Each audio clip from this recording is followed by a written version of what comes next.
Welcome back. Today my plans are to keep weatherproofing the deck because I had an opportunity to watch this thing in action during the rain. For the most part, water pools up pretty well, stays there till it evaporates. I do have a few drainage issues that I've noticed. This particular area of plywood is absorbing a little bit too much water, as well as allowing it to drain down underneath. I knew that could be an issue with the plywood, so I'm going to use caulk today to try to hopefully improve the lifespan of my plywood. I'll monitor these and keep updating this playground with ways to probably reduce the amount of moisture that's soaking up so that I can get the longevity out of it, with the fact that I was trying to save a little bit of money using the plywood. After I do that, I add another layer of rock solid to this playground, as well as eventually cutting some more plywood to make the chalkboard wall, and then eventually putting the top plate on the rail.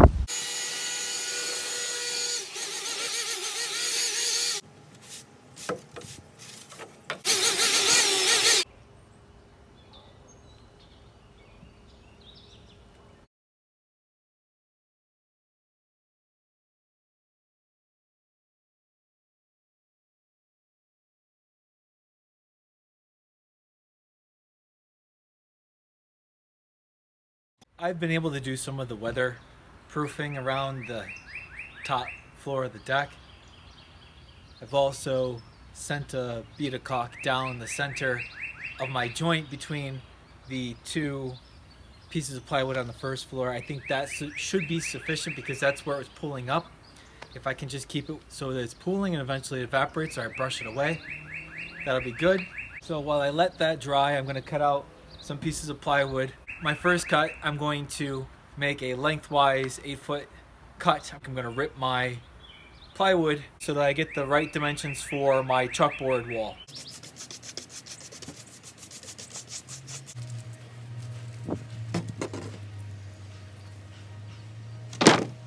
I did pick up some Bora guide rails for my circular saw. I've used them once, and that was to cut one of my 4x8 pieces of plywood to get them to fit on the top, and this actually worked out pretty well for making a straight cut, so I'm going to continue to use it.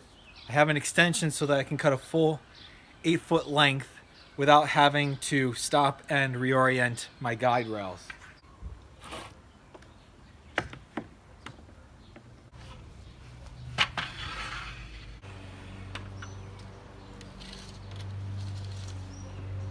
One thing I need to keep in mind is that this deck plate, from where the blade is to the edge, is 4 inches. So in order for me to cut this plywood to 42 inches, I need to line up the edge of my guide rail at around 38 inches in order for me to put this down and to make a straight cut, which results in cutting off 6 inches of the plywood and leaving 42 inches for my chalkboard wall.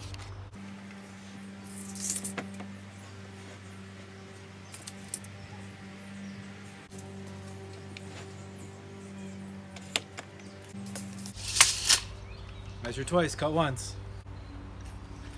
Also, when cutting, you want to make sure that your blade is maybe 1/8, no more than 1/4 of an inch below this particular piece of wood, or any wood that you're cutting, so that it doesn't splinter off or shard off in large pieces. It also tends to keep the cut a bit cleaner overall.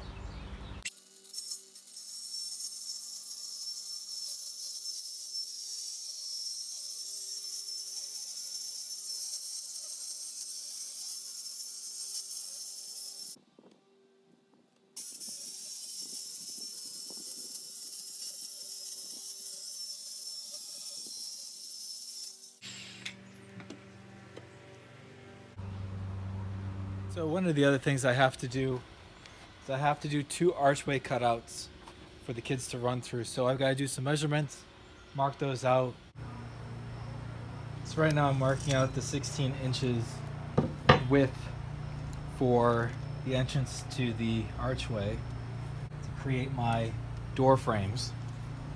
I want to make sure that my entranceway is level. So I want to measure up 4.5 inches from that mark just to make sure that I am accurately marking out where my cuts are going to start.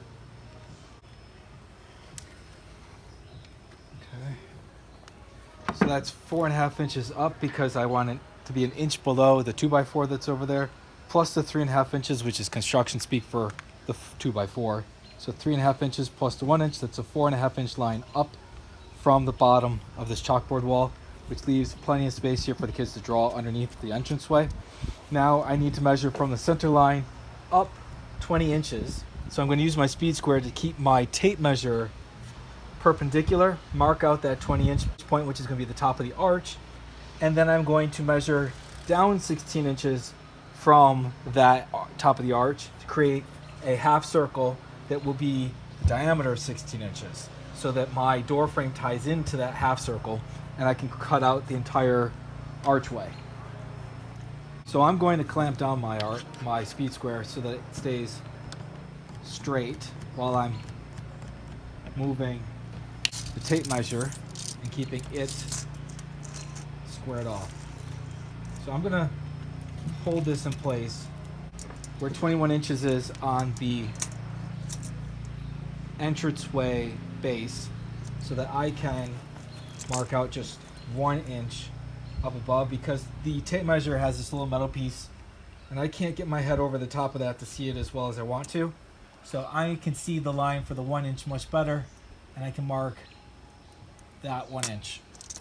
Now what I'm going to do is I'm going to take my very straight level edge and I'm going to line it up with the speed square so that I can draw a nice perpendicular line directly down to the base of the entrance.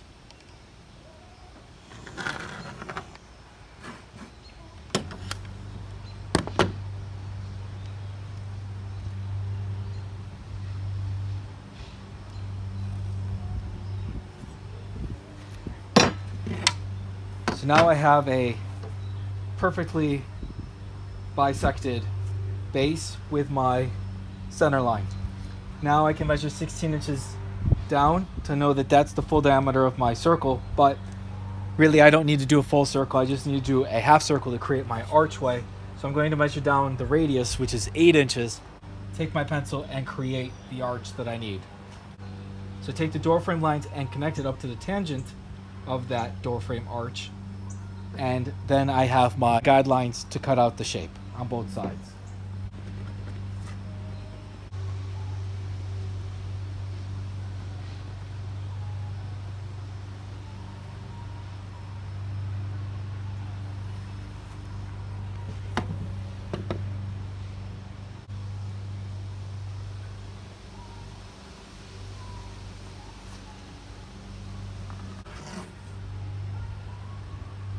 That looks pretty good eyeballing it too. So I've got my circle that I need. So I'm going to clamp down my speed square again, use my level to create a straight line so that my door frame line connects to the tangent of my arch, my half circle.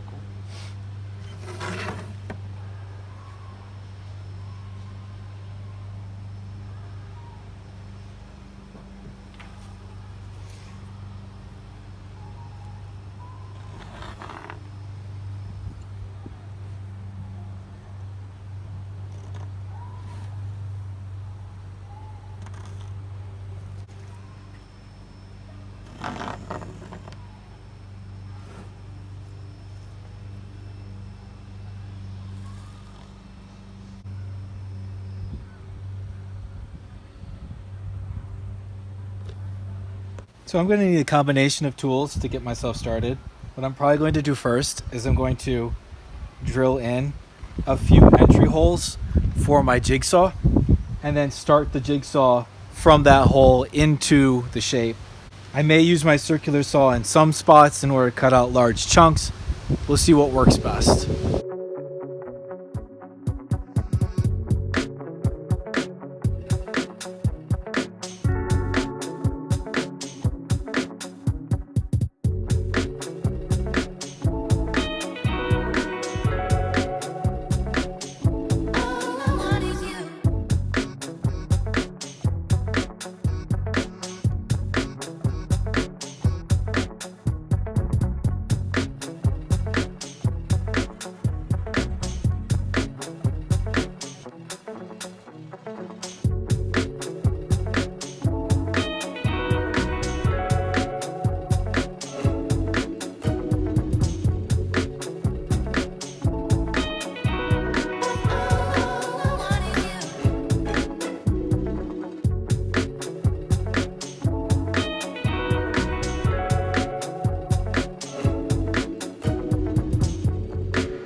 As you can see behind me, I have 2 ratchet straps that I'm going to use to hoist the plywood in place so I can screw it into the playground.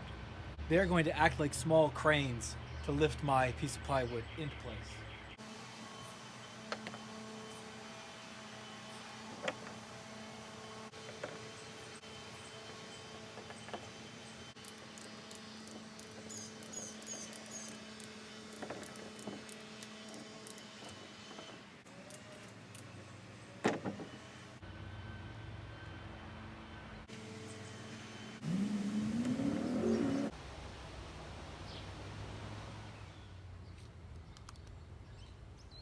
So I've never worked with it, but this is what we're going to be putting onto the wall.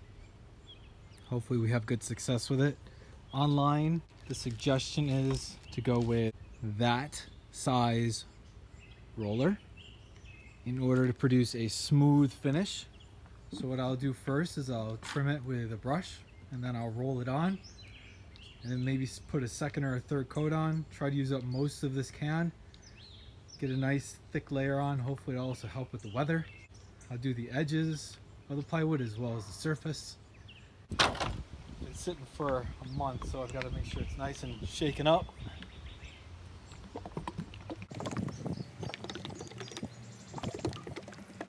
And make sure the solvent mixes with the solids inside so it goes on evenly.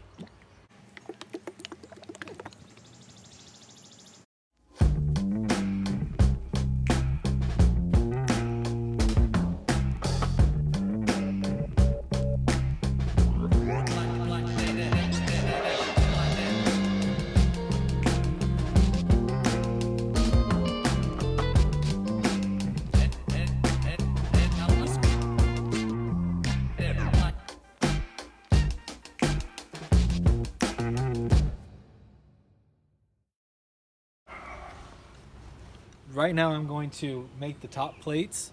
I have to cut them with a 45-degree angle so they overhang and they connect in a point at the top. Right now I'm marking out my 45-degree angles. My inside length needs to be 8 feet and my outside length, I don't know what that's going to be after I do my 45-degree angles, but I do know that my inside length has to be 8 feet. I also have to cut some notches for the 4x4 posts, which are really 3.5 by 3.5 inches, so that I can set it in and attach it.